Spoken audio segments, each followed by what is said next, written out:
Hoy hablaremos del método Kaltenborn.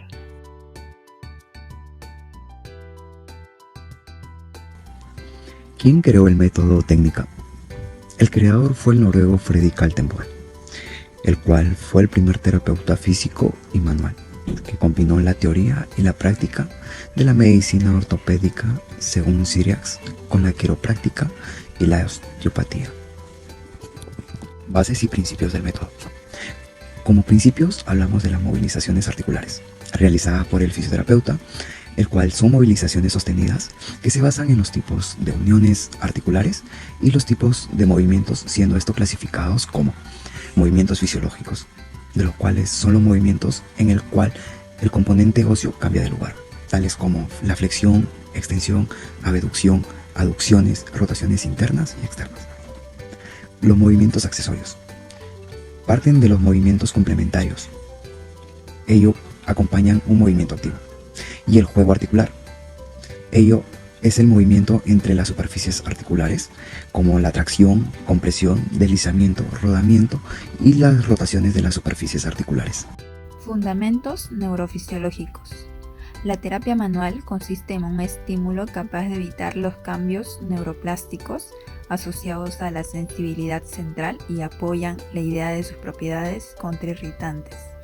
La idea más probable es que su efecto venga de la interacción de múltiples mecanismos neurofisiológicos, tanto del sistema nervioso central como el periférico. El abordaje terapéutico ha demostrado tener grandes resultados en cuanto al tratamiento del dolor.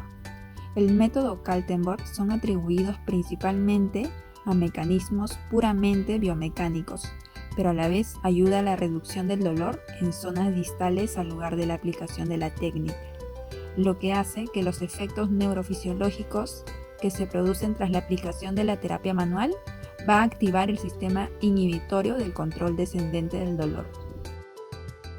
Ahora hablaremos sobre los fundamentos biomecánicos. Según el concepto de Kaltenborn, se maneja una biomecánica articular que se divide en dos, osteocinemática y artrocinemática. Cuando hablamos de la osteocinemática, hablamos que es un movimiento que existe dentro de los segmentos óseos, es decir, que la articulación es la que prende la unión entre dos o más huesos y que entre ellos puede existir un movimiento angular. Ahí manejamos los planos de movimiento, ejes de rotación y grados de libertad. Ahí hablamos que el estudio es el desplazamiento de los huesos en el espacio, sin importar los músculos que se contraen para lograrlo. Ahora, cuando hablamos de artrocinemática, hablamos que es un movimiento que existe entre superficies articulares, que son rodar, deslizar y girar. Ahí es donde hablamos de un cóncavo convexo y de un convexo cóncavo. Como ejemplo, podemos decir que cuando tenemos una articulación fija y una articulación móvil, al momento de desplazar, hacemos deslizamiento y rodamiento para un solo lado. Esa es la regla cóncavo convexo, pero si fuera al contrario, si tenemos una articulación fija ante una articulación móvil, el deslizar y rodar van en un sentido contrario. Ahí se habla de la regla convexo-cóncava. Entonces, Kaltenborn nos dice cuándo debemos usar estas técnicas, en qué pacientes los debemos hacer, como por ejemplo en pacientes con dolor articular, rigidez y espasmos articulares, en pacientes con hipomovilidad, pero también con inmovilizaciones prolongadas por un proceso fibrótico que va a ayudar a favorecer en la disminución del tejido fibrótico, donde se va a poder facilitar la ejecución de este movimiento. ¿Cuándo no se debe usar estas técnicas o en qué pacientes no se debería de realizar esto? Como por ejemplo en pacientes con retardos articulares, también si es que presenta algún proceso de cicatrización o necrosis articular, pacientes con hipermovilidad articular, con alguna inflamación o hasta fracturas.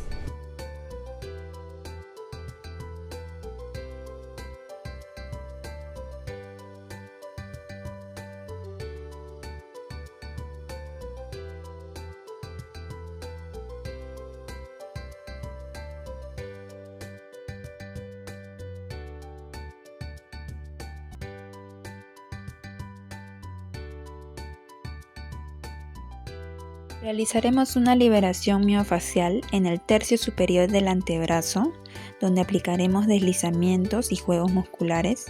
La posición del fisioterapeuta va a ser lateral al paciente en sedente o en bípedo, y la posición del paciente en decúbito supino con el codo flexionado a 70 grados y la mano encima de su abdomen. Empezamos colocando una toalla debajo del codo para una mejor estabilidad y comodidad. Seguidamente colocamos un poco de crema en el tercio superior del antebrazo y realizamos juego muscular durante 2 a 3 minutos.